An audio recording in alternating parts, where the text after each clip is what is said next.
Today, you are constantly hearing about student athletes getting in trouble for taking money under the table, yet people do not look at the fact that student athletes, specifically Division I men's college basketball and football players, generate mass amounts of capital for the NCAA as well as their respective universities.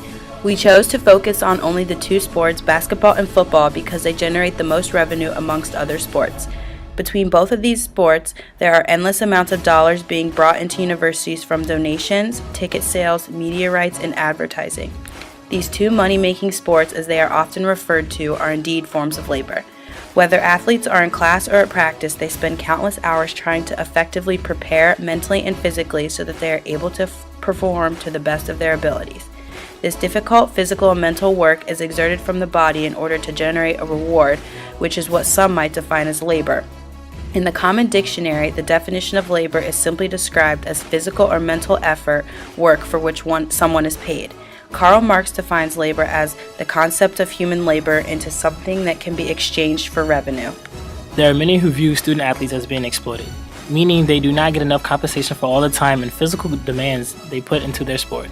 It is understandably viewed as difficult because student athletes are between the ages of 18 and 23 years old with obligations to sport, social life, and academics. On the other hand, some believe this is not a form of exploitation. They believe that Division I college athletes are being rewarded enough for the work that they do by receiving clothes, shoes, bags, and the most important reward, an opportunity of receiving a college education. Colleges and universities believe that this is a trade-off for your hard, dedicated work and contributions to their school. You give them your commitment and all your time, as well as talents, and they give you permission and opportunity to earn a degree. But do they help with what they are offering along with an education? Are student athletes purchasing their own books? Are tutors available at the time of his or her convenience? How much study time are they actually respecting and allowing for? Do professional aspirations get in the way? NCAA basketball now has more one-and-done players than ever. Marx's views on commodity in relation to labor are highly correlated. Commodity is known as any good or service produced by human labor and offered as a product for general sale on the market, according to Marx.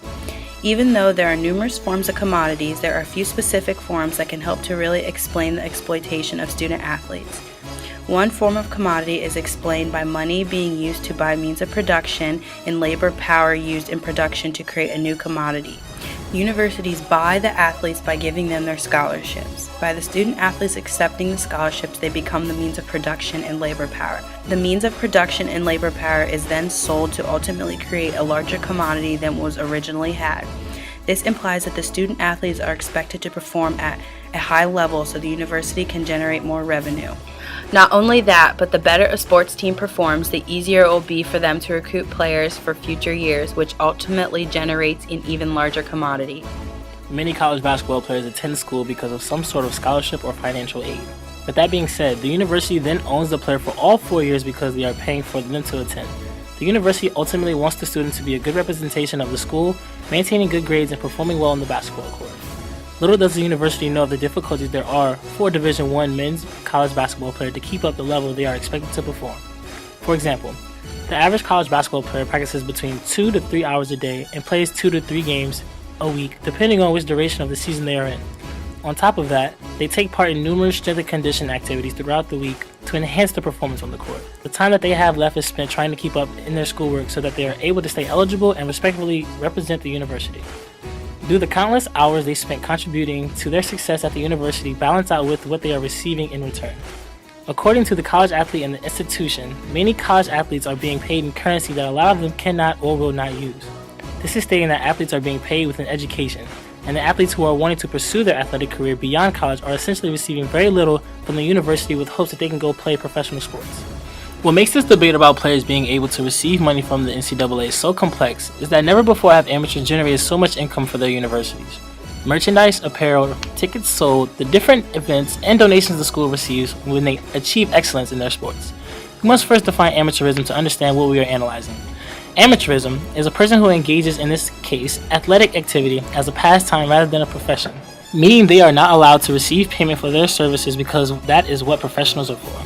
Furthermore, an amateur is an athlete who has never accepted money or who accepts money under restrictions specified by a regulatory body for participating in a competition. I've never once heard anybody say why we still pretend that college football, college basketball, the big-time college sports, the other ones, are amateur or somehow different than the pro sports. I don't get it. I mean, at this point, there may have been a time 50, 60, 80 years ago when there was a notion that amateur sports were pure and they were played by us and not them.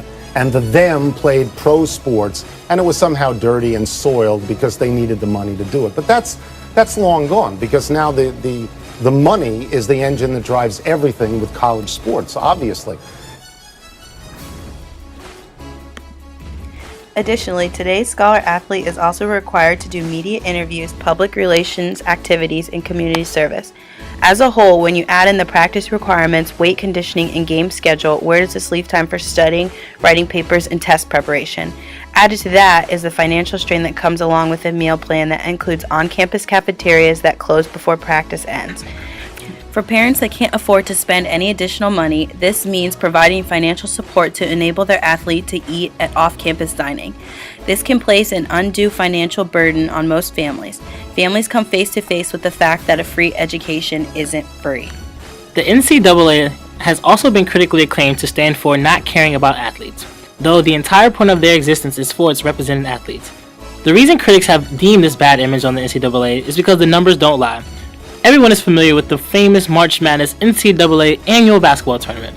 In the month of March alone, the NCAA will make $770 million in TV revenues alone from the tournament. How much will the participating student athletes receive? Nothing. These athletes could be getting paid large sums of money due to playing in the NCAA tournament, but they don't.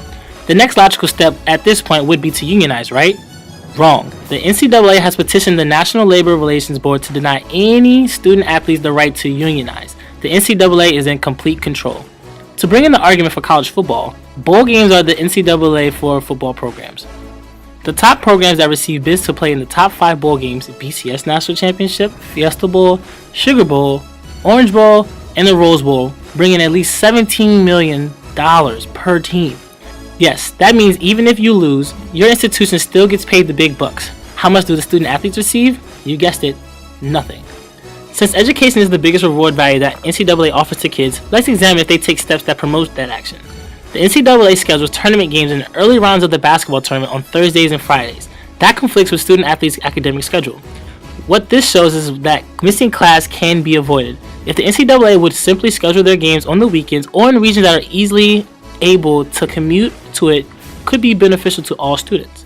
Possible student athletes have missed more than 1/4 of all spring semester classes for basketball-related events. This ultimately is the case for the finalist teams. But even with that, the NCAA schedules its national championship game on a Monday night. Why? When student athletes have classes they could be attending? The answer? Because it maximizes possible TV revenues for the NCAA. However, it makes finalist teams miss an extra 2 days of class. In recent news, the NCAA has been under heavy fire in the same argument we are posing to you about the exploitation of labor. For college sports, the reality of it all is that it's already being handled as a profession and a business. This applies to everyone except the student athletes. But the difference now is student athletes are finally speaking out on the imposed unfair treatment we see it as.